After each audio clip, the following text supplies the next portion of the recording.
Bueno, seguidamente voy a marcar algunos hitos de la historia griega para luego poder contextualizar la literatura griega. El primer hito que quiero destacar es el de 4500 a.C. en el Peloponeso. En torno de esta fecha no tenemos presencia de pueblos de habla griega, simplemente en el territorio tenemos pueblos nómades de origen microasiático, fundamentalmente lélegos, carios y pelasgos, que recuerdan los griegos a través de muchas palabras procedentes de estas lenguas. Una fecha importante para señalar, bueno, también tentativamente como inicio, es el 3000, entre el 3000 y, digamos, 1450 a.C., un periodo en el cual se desarrollan en distintas etapas, se desarrolla la civilización minoica.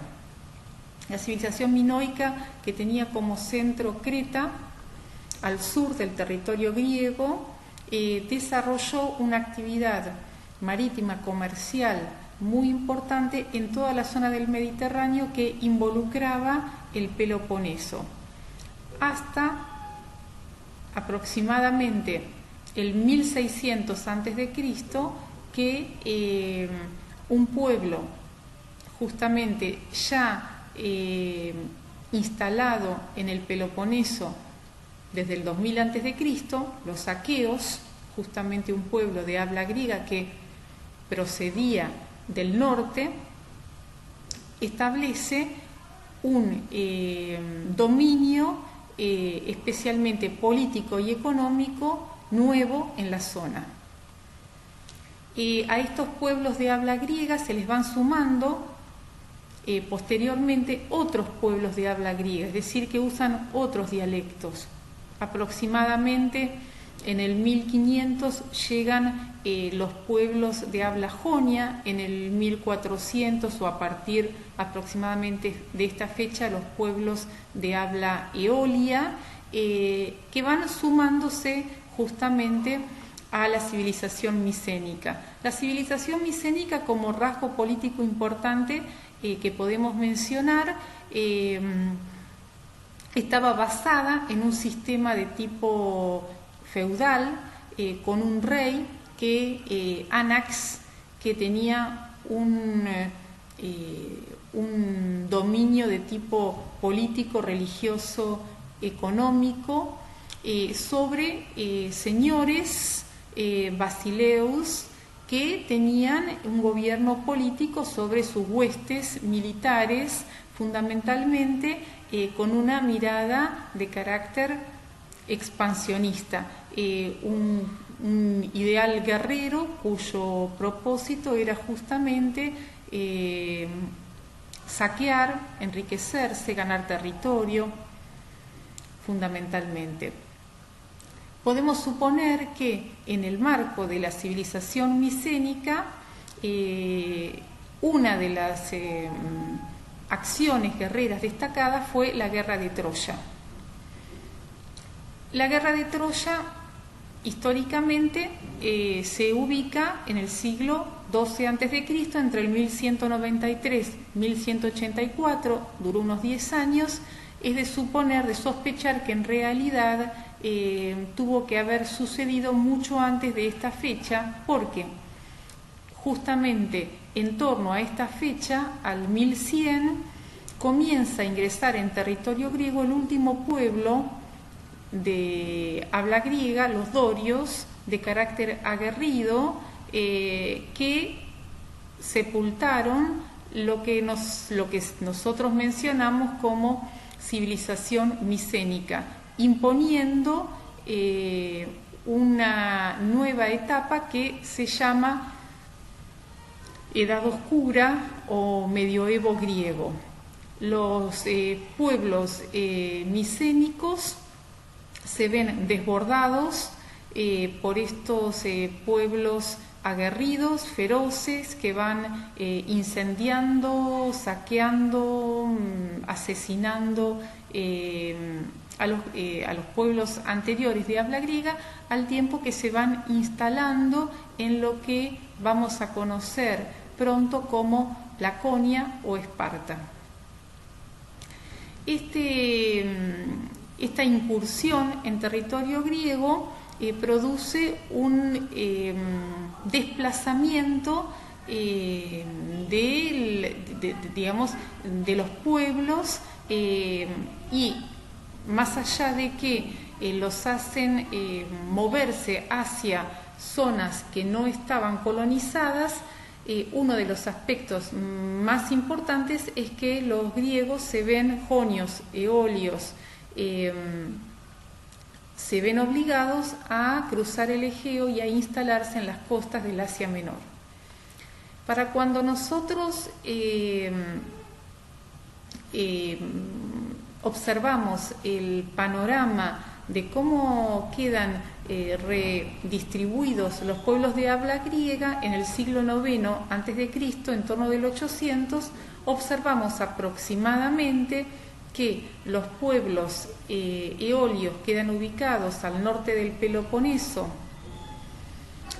islas y costa norte del Asia Menor, los pueblos jonios en el centro,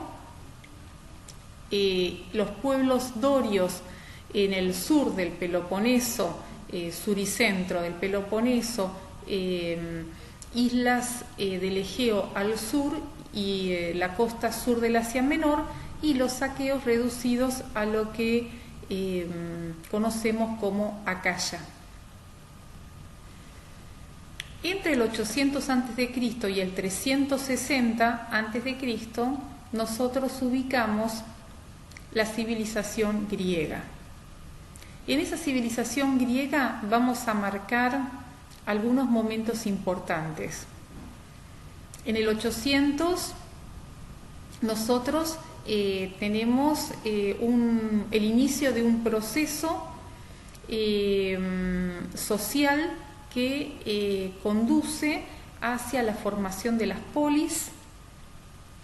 En las polis inicialmente está presente la figura del rey, que es un noble aristócrata, una figura que está en franco deterioro y que va a ir siendo reemplazada paulatinamente por la figura del tiranos, del tirano, que si bien procede de la aristocracia, es apoyado por partidos populares, cosa que genera situaciones en todo el mapa griego, situaciones inestables que en algunos casos producen justamente alternancias cortas entre tiranos.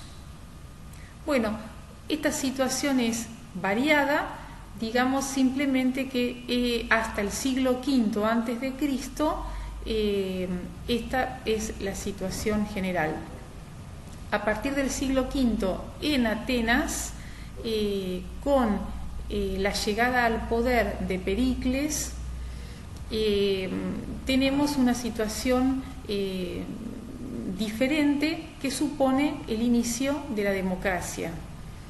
Un gobernante que es el líder social popular de una polis y que cuenta con consejos para tomar decisiones. Digamos que en el siglo V hay dos hechos destacados.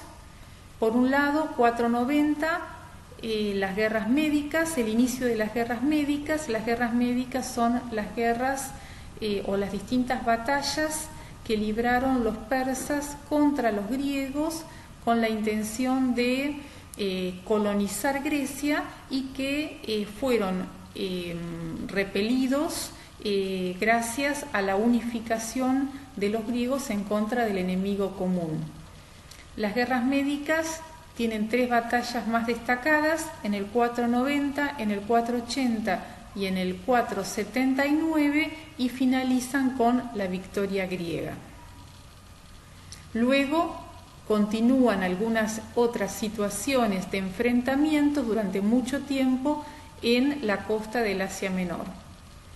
El otro hecho destacado es el de la guerra del Peloponeso entre el 431 y el 404, una guerra que supone el enfrentamiento al interior de los mismos griegos entre Esparta y sus colonias y Atenas y sus colonias.